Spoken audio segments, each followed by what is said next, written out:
오늘은 성경 인물 시리즈 두 번째 시간으로 유다 왕 므낫세에 대해서 함께 살펴보도록 하겠습니다.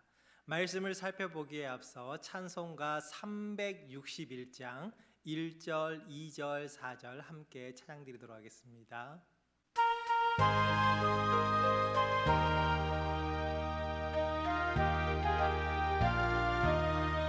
기도하는 이 시간 주께 무릎 꿇고 우리 구세주 앞에다 나아가네. 믿음으로 나가면 주가 보살피사 크신 은혜를 주네. 거기 기쁨 있네.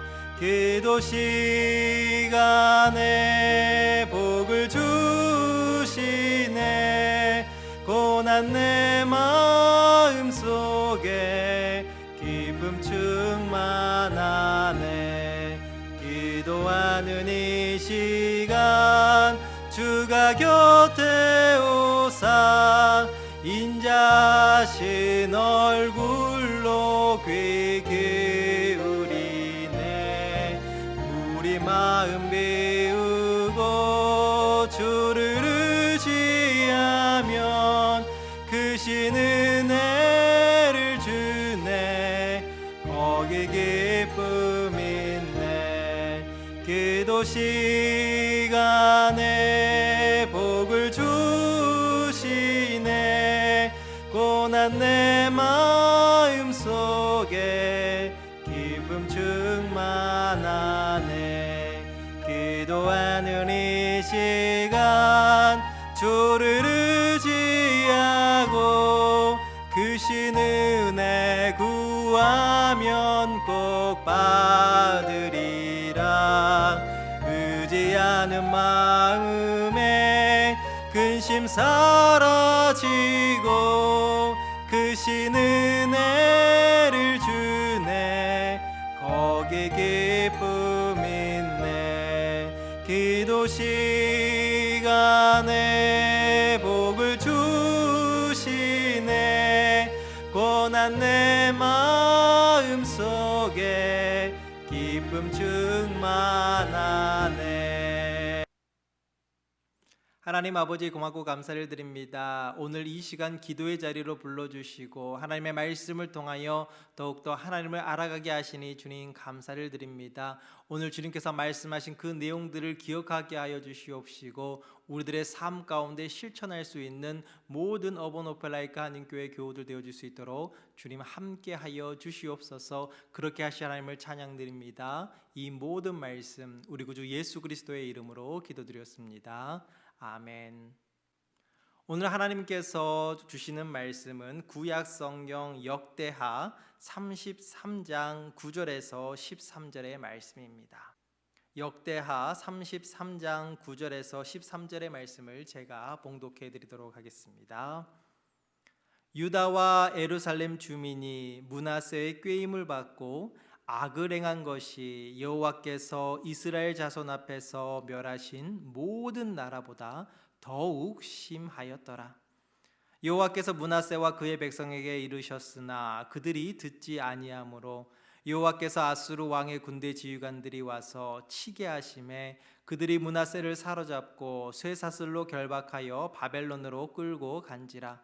그가 환난을 당하여 그의 하나님 여호와께 간구하고 그의 조상들의 하나님 앞에 크게 겸손하여 기도하였으므로 하나님이 그의 기도를 받으시며 그의 간구를 들으시사 그가 예루살렘에 돌아와서 다시 왕위에 앉게 하심에 므낫세가 그제서야 여호와께서 하나님이신 줄을 알았더라.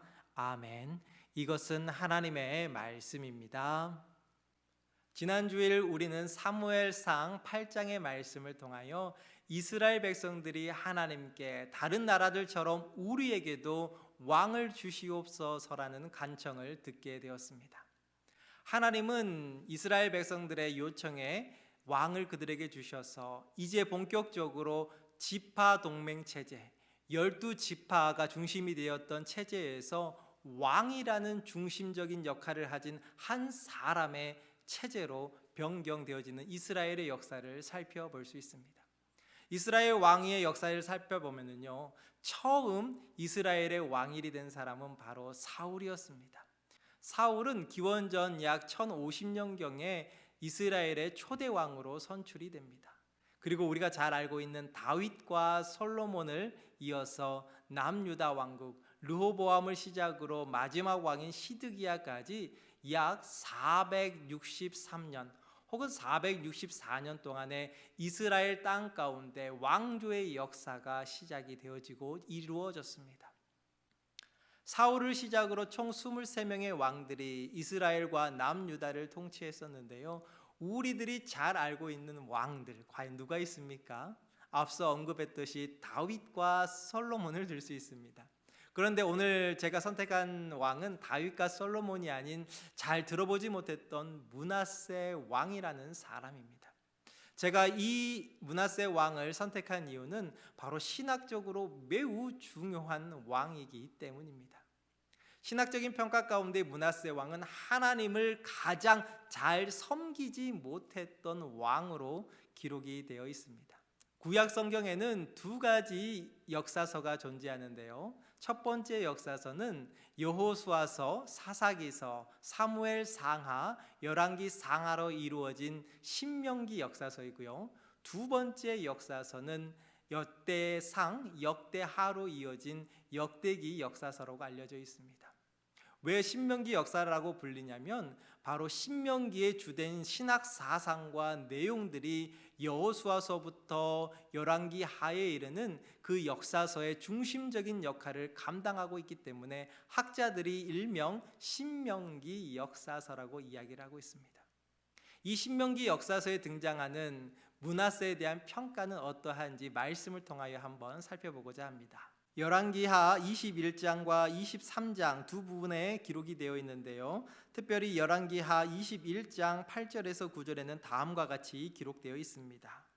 만일 이스라엘이 나의 모든 명령과 나의 종 모세가 명령한 모든 율법을 지켜 행하면 내가 그들의 발로 다시는 그들의 조상들에게서 준 땅에서 떠나 유리하지 아니하게 하리라 하셨으나 이 백성이 듣지 아니하고 므낫세의 꾀임을 받아 악을 행한 것이 여호와께서 이스라엘 자손 앞에서 멸하신 여러 민족보다 더 심하였더라. 아멘. 그리고 열왕기하 23장 26절에서 27절의 말씀입니다. 그러나 여호와께서 유다를 향하여 내리신 그 크게 타오르는 진노를 돌이키지 아니하셨으니 이는 므낫세가 여호와를 경노하게 한 그 모든 경노 때문이라.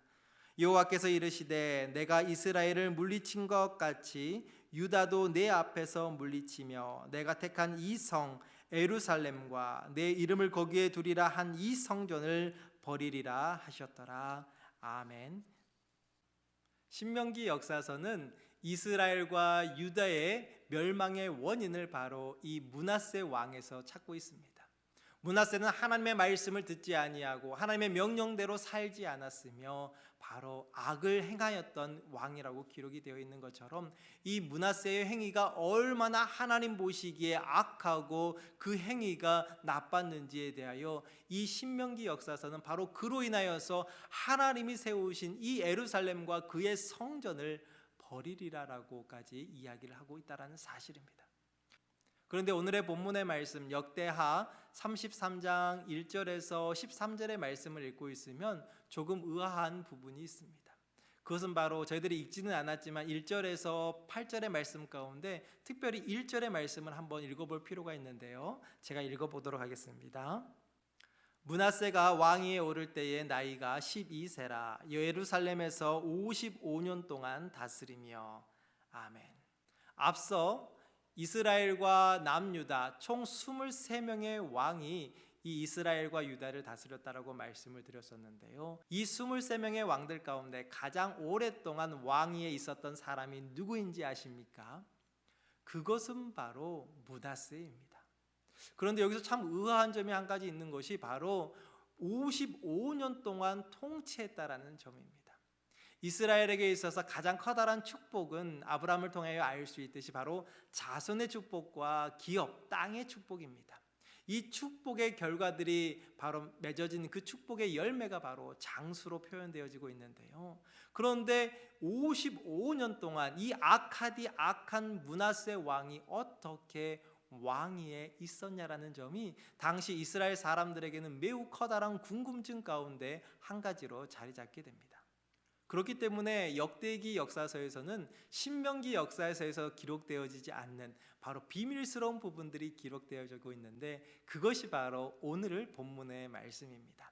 제가 9절에서부터 13절의 말씀을 다시 한번 읽어보도록 할 텐데요, 9절의 말씀은 1절에서부터 8절의 말씀을 요약한 것과 같습니다. 제가 9절의 말씀을 읽습니다. 유다와 예루살렘 주민이 므낫세의 꾀임을 받고 악을 행한 것이 여호와께서 이스라엘 자손 앞에서 멸하신 모든 나라보다 더욱 심하였더라. 아멘. 이처럼 9절의 말씀에서는 므낫세 왕에 대한 악했던 그 기록들을 신명기 역사서와 같이 자세히 잘 보여주고 있는데요, 그로 인하여서 10절, 11절의 말씀이 그 결과로 해당이 되어집니다. 제가 어떠한 말씀인지 읽도록 하겠습니다. 여호와께서 므낫세와 그의 백성에게 이르셨으나 그들이 듣지 아니하므로 여호와께서 아수르 왕의 군대 지휘관들이 와서 치게 하심에 그들이 므낫세를 사로잡고 쇠사슬로 결박하여 바벨론으로 끌고 간지라. 아멘. 바로 므낫세 왕의 행실로 인하여서 어찌 보면 살필 귀정이지요, 그가 행한 것에 대한 값을 치르게 되었는데요, 바로 포로로 끌려가게 된 므낫세에 대한 기록이 이 역대기에서는 등장을 하고 있습니다. 이 기록은 신명기 역사서 열왕기하 21장의 내용에서는 결코 기록되어지지 않는 내용입니다. 이처럼 역대기 역사가는 바로 하나님의 말씀을 순종하지 아니하고 죄를 범한 이스라엘의 왕이었던 므낫세가 바벨론 지역으로 끌려가는 모습을 상세히 기록하고 있습니다. 그런데 여기서 끝났다라면 별 의심이 없는데, 그런데 12절에서부터 13절 사뭇 다른 내용이 등장을 하고 있는데요, 어떠한 내용인지 잠깐 살펴보도록 할게요. 그가 환난을 당하여 그의 하나님 여호와께 간구하고 그의 조상들의 하나님 앞에 크게 겸손하여 기도하였으므로 하나님이 그의 기도를 받으시며 그의 간구를 들으시사 그가 예루살렘에 돌아와서 다시 왕위에 앉게 하심에 므낫세가 그제서야 여호와께서 하나님이신 줄을 알았더라. 아멘. 12절과 13절의 속에서는 므낫세 왕, 극악무도했던 므낫세 왕의 회개의 모습을 살펴볼 수가 있습니다. 여기서 우리들이 주로 살펴볼 두 단어가 있는데요, 그것은 바로 간구와 기도입니다. 각각 두 번씩 사용되어지고 있는데, 한 번은 바로 므낫세 왕의 입을 통하여, 그리고 다른 한 번은 하나님의 입을 통하여 기록이 되어 있습니다. 12절부터 13절 초반절에 바로 므낫세 왕을 통하여 므낫세는 하나님께 간구하고 겸비하여서 기도하였다라고 기록이 되어 있습니다. 그리고 13절 중반에서부터 하나님께서 므낫세 왕의 기도를 받으시고 그리고 그의 간구를 들으셨다라고 기록이 되어 있습니다. 하나님은 이 기도와 간구를 들으시고 므낫세에게 새로운 기회를 주게 됩니다. 그 기회가 바로 다시금 이스라엘 땅에 돌아와 왕위에 앉을 수 있었다라는 그 기회인데요, 무척 놀라운 점은 분명 신명기 역사서에서는 유다의 멸망, 그 멸망의 원인이 바로 이 므낫세 왕의 악행이라고 기록이 되어 있습니다. 그럼에도 불구하고 이 므낫세 왕이 55년 동안 통치할 수 있었던 가장 커다란 이유, 그 신학적인 비밀은 바로 므낫세 왕의 회개의 기도에 있다라는 사실입니다. 이처럼 어찌 보면 이 기도는 우리들이 생각했던 것보다 커다란 하나님의 능력의 통로가 된다라는 사실을 우리들이 기억을 했으면 좋겠습니다. 예수 그리스도께서 십자가에 달려 돌아가실 때에 두 명의 행악자들이 함께 예수님과 달리게 됩니다. 이 두 명의 행악자 가운데 한 명은 바로 예수님을 향하여 내가 구원자이면 나를 구원하여라 라고 이렇게 비소 섞인 말을 하지만은, 다른 한 명은 그의 죄를 분명히 인정하고 그의 죄값을 받게 됩니다. 그리고 예수님께 다음과 같이 고백을 하게 됩니다. 예수여, 당신의 나라에 임하실 때에 나를 기억하소서 하니. 이처럼 한 명의 행악자는 자신의 죄가 무엇인지를 분명히 알고 있었고요. 그에 대한 죄에 대해서 합당한 벌을 받기를 원했습니다. 여기서 끝나는 것이 아니라 예수님을 향하여 예수님, 당신의 나라에 임할 때에 나를 기억해 주시옵소서라고 간구를 하게 되었다는 사실이죠. 누가복음 23장 43절에 이르면 예수님께서는 나를 기억하여 주시옵소서라고 고백했던 그 사람에게 내가 진실로 내게 이르노니 오늘 내가 나와 함께 낙원에 있으리라라고 이야기하고 있다는 사실입니다. 이처럼 기도와 간구, 우리들이 하나님께 올려드리는 이 기도와 간구는 우리들이 알지 못하는 놀라운 힘을 가지고 있다는 사실을 우리는 다시 한번 기억했으면 좋겠습니다. 므낫세가 어찌 보면 하나님을 그토록 찾을 수 있었던 그 이유는 과연 어디에 있었을까요? 그것은 바로 므낫세의 아버지가 누구인지를 살펴보면 좋은데요. 므낫세의 아버지는 히스기야 왕입니다. 히스기야는 이스라엘의 왕들 가운데 하나님의 말씀대로 살아가도록 노력했던 몇 되지 않은 왕들 가운데 한 명입니다. 신명기 역사서와 역대기 역사서에서 히스기야의 역할, 가장 중요했던 역할은 바로 종교 개혁이었습니다. 두 명의 왕이 종교 개혁을 이루었는데요. 첫 번째가 바로 히스기야, 두 번째가 바로 요시야라는 왕이었습니다. 신명기 역사서는 이 요시야의 종교 개혁을 조금 더 가치 있고 의미 있는 것으로 이야기를 하지만은 역대기 역사서에서는 이 두 왕의 이 종교 개혁 모두를 비중 있게 다루고 있다는 사실입니다. 어찌 보면 므낫세의 왕, 하나님의 말씀대로 살아가도록 노력했던 히스기야의 모습 속에서 므낫세는 하나님의 모습을 보지 못했다라는 사실이 참으로 안타깝습니다. 어떻게 므낫세가 악의 구렁텅이로 빠지게 됐는지, 하나님이 아닌 자기 자신과 여러 이루어질 성신을 섬겼는지에 대한 그 자세한 이야기는 우리들이 알 수 없지만, 이 므낫세는 이 히스기야가 섬겼던 하나님이 아닌 자신의 하나님, 자신의 신을 섬기고 나아갔을 때, 그리고 그걸로 인하여서 죄의 결과 사망에 이르게 되었을 때 다시금 하나님을 찾게 되어지는 그러한 사건을 발견하게 됩니다.